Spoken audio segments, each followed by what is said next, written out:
হে তন্দ্রা, তোমাতে আচ্ছন্ন হলে থেমে যায় পৃথিবীর সব শোরগোল, হয়ে যায় অচেতন।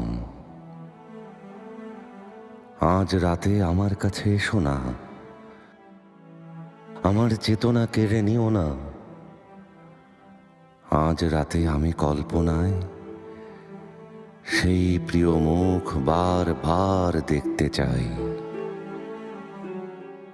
হে চোখ, আজ রাতে ওই প্রিয় মুখের অপ্রিয় পরিণতি দেখে তুমি অবাক হইও না।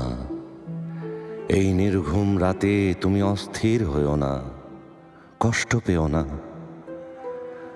যিনি আমাদের রাতের অন্ধকার ঢেকে দেন সেই সৃষ্টিকর্তার দোহাই, এসো না।